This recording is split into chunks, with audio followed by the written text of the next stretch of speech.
Hello, and welcome to Reflections on Film. In this video, I'll be talking about Captain America Civil War, directed by Anthony and Joe Russo, released in 2016. Civil War is the third film in the Captain America series, and the 13th feature film in the overall Marvel Cinematic Universe.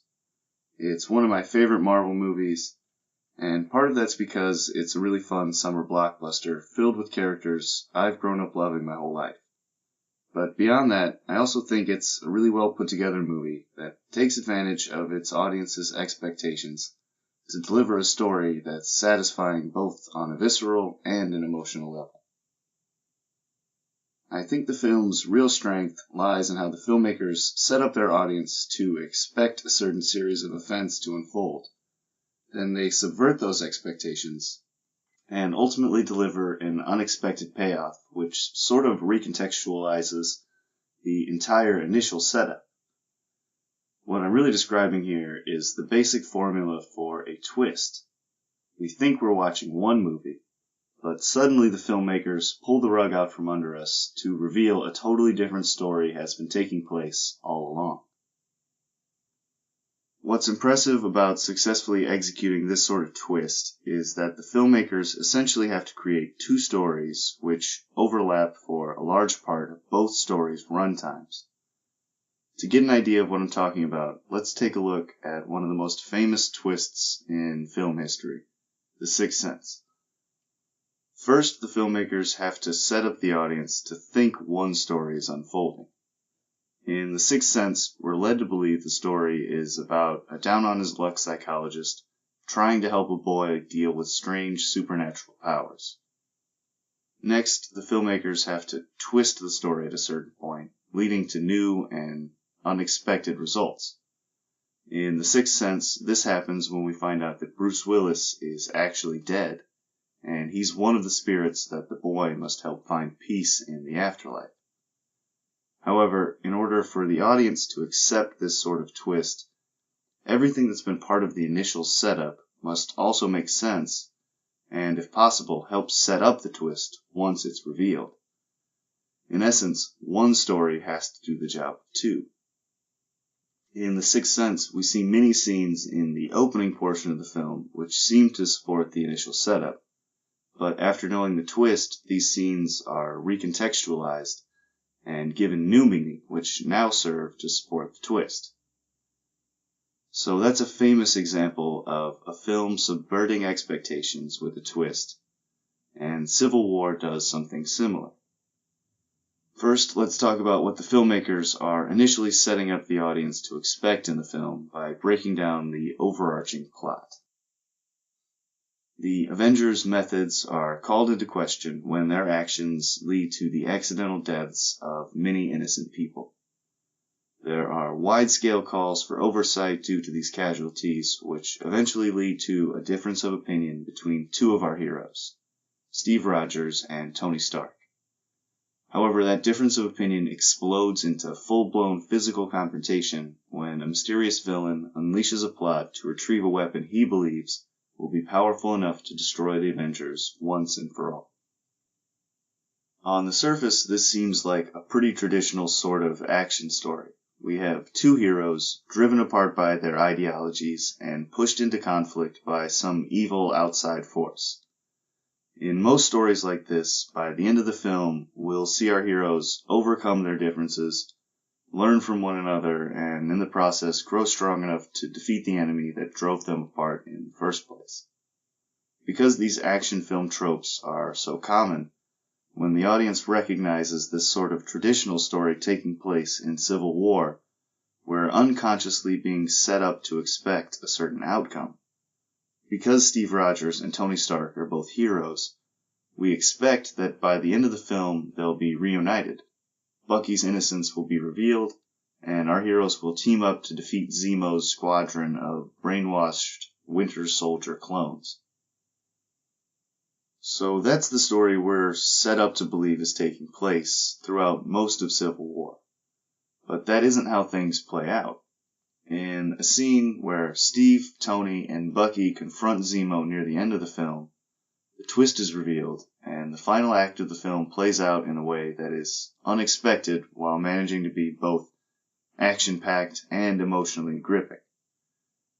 Our heroes enter Zemo's lair, expecting to be confronted by a team of superpowered soldiers brainwashed to do Zemo's bidding, but instead they find the bodies of their presumed enemies already dead and never even awakened from cryosleep. Our heroes confront Zemo, and that's when the real bombshell is dropped.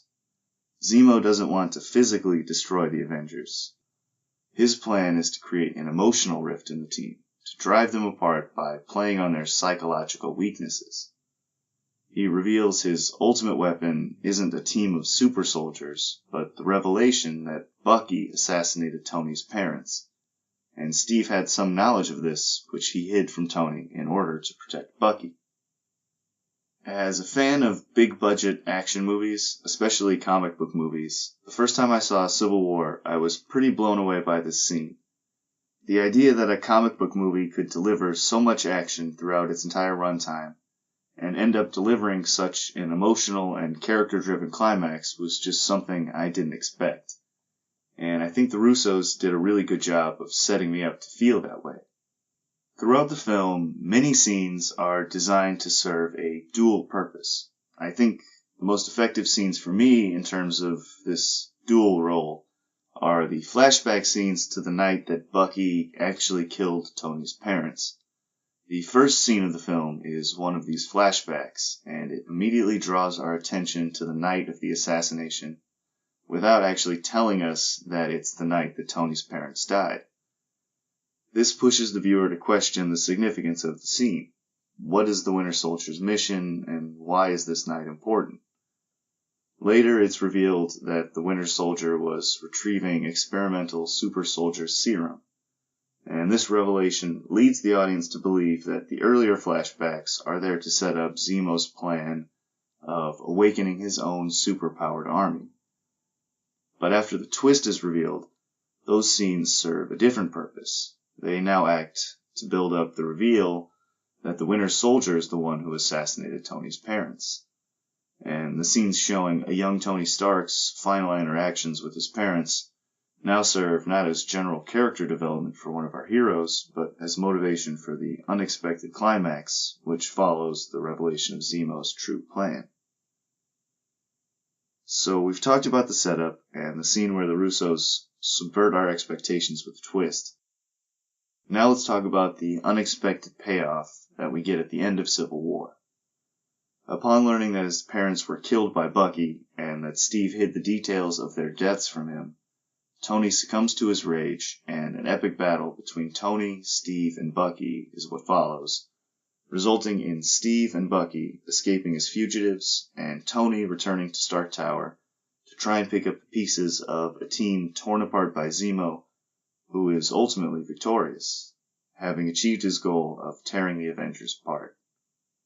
What I really love about the climax of Civil War is that we're set up to expect a sort of lackluster battle where our heroes fight another faceless band of enemies that we as an audience have no real connection to.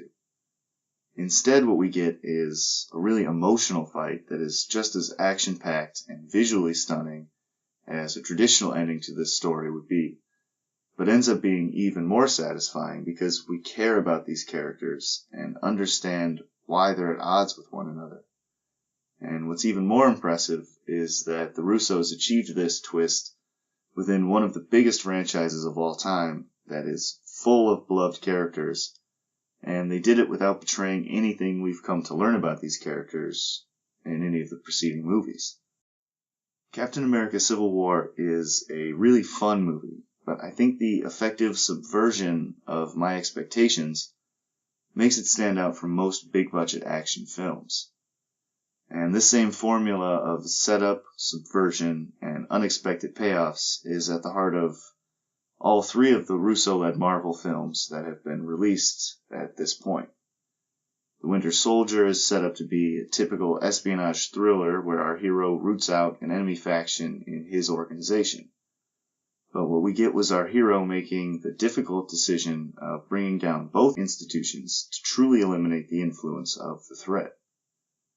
And in Avengers Infinity War, we also get a similar type of subversion. Rather than delivering a typical superhero team-up movie, we get a very dark story, not so much about our heroes banding together to overcome some seemingly insurmountable obstacle, but about a villain who's willing to sacrifice everything to achieve his goals. But to me, Civil War stands out because so many scenes serve a dual purpose throughout the film and can be recontextualized after the viewer knows the twist. I've talked about Bucky's story, but I haven't even mentioned the work done to set up Zemo's motivation throughout the film, or Black Panther's revenge arc, both of which are really well woven into Civil War's narrative. I feel like I could talk about Marvel movies for hours, but I think that's where I'm going to wrap up this discussion of Captain America Civil War. It's a really fun movie, and I think it's worth watching at least once just to appreciate the action and initial twist, and probably a second time to see those initial setups recontextualized. Once again, this has been Reflections on Film, and as always, thanks for watching.